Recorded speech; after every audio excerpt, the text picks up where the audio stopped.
Guys நம்ம இப்போ எங்க இருக்குன்னு பாத்தீங்கன்னா பைக்கரால இருக்கும். பைக்கரால இருந்து நம்ம எங்க போறோம்? முதுமலைக்கு போறோம். முதுமலை என்ன ஸ்பெஷல் பாத்தீங்கன்னா கூடலூர் ரோட்ல போனா செம்ம ஃபாக்ஸ் இருக்கும். அது மட்டும் இல்லாம இந்த ரோட்ல வந்து நிறைய ஆக்சிடென்ட் ஆகும்னு சொல்றாங்க. ஸோ நீங்க பாத்தீங்கன்னா ரொம்ப ஒரு மாதிரி சின்ன ரோடா இருக்குமாமா. ஸோ நிறைய வண்டி இங்க போயிட்டு வருமா. இப்போ நம்ம ஆக்சுவலா பைக்ல போயிட்டு இருக்கோம். சரியான மழை பெஞ்சிட்டு இருக்குங்க. நீங்க வேணா அங்க பாருங்க. நான் பிளாக்ல கண்டினியூ பண்றேன். ரொம்ப ரொம்ப இன்ட்ரெஸ்டிங்கா இருக்கும். மிஸ் பண்ணாம பாருங்க.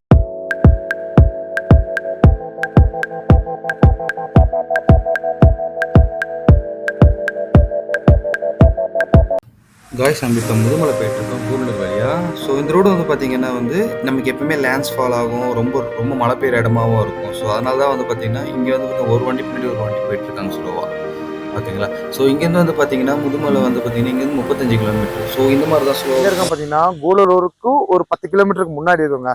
லிட்டரலாங்க நான் இதுக்கு முன்னாடி ஒரு வீடியோவில் உங்களுக்கு பேசியிருந்தேன் பார்த்தீங்களா. அப்போ வந்து பார்த்தீங்கன்னா கூடலூர் அங்கேருந்து கூடலூர் வரதுக்கு முன்னாடியே வந்து நிறைய ஒரு மாதிரி சொல்ற ஒரு ஆக்சிடென்ட் லிட்டரல் நாங்களே ஒரு இடத்துல அப்படி போயிட்டு வந்த மாதிரி ஒரு ஃபீலா இருந்துச்சுங்க. இது ரொம்ப ரொம்ப ஒஸ்டான ரோடா இருக்குங்க.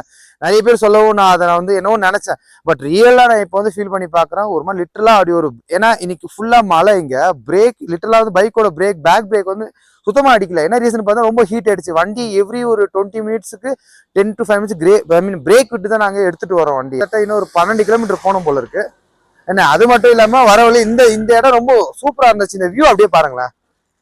நான் கேமரா காட்டுறேன் பாருங்க. கிட்டத்தட்ட ஒரு சிட்டியே தெரியுது. அது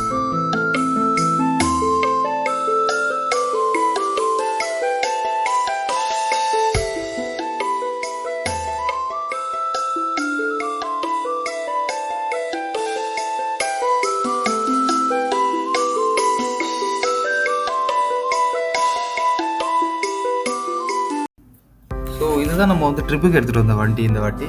ஸோ இந்த வண்டி வந்து பார்த்தீங்கன்னா ஒன்று வந்து ஹண்டர், ராயல் ஹண்டர்னு சொல்லுவாங்க, ஓகேங்களா. இந்த வண்டி தான் எனக்கு பிரேக் ஃபெயிலியர் ஆச்சு. இதுதான் வந்து ரொம்ப கஷ்டப்பட்டு எடுத்துகிட்டு வந்தோம், நாங்கள் ட்ராவல் பண்ணிட்டு வந்தோம். இது வந்து பார்த்தீங்கன்னா பிரேக் ரொம்ப சூடாகி அந்த பிரேக் பேடே போயிடுச்சுன்னு சொல்லலாம் பின்னாடி, அந்த மாதிரி இருந்துச்சு. ஸோ கஷ்டப்பட்டு 10 நிமிஷம் கேப் விட்டு இது எடுத்துகிட்டு வந்திருக்கோம் நாங்கள். இன்னொரு வண்டி என்னென்னு பார்த்தீங்கன்னா எக்ஸ்போஸு. ஸோ இந்த வண்டி நாங்கள் எதிர்பார்க்கவே இல்லை. நாங்கள் எந்த ட்ரிப்பு யூஸ் பண்ணாலும் இந்த வண்டி தான் யூஸ் பண்ணுவோம். ஸோ இந்த வண்டி பார்த்தீங்கன்னா சான்ஸே இல்லை, எந்த ப்ராப்ளமும் பண்ணலங்க. அது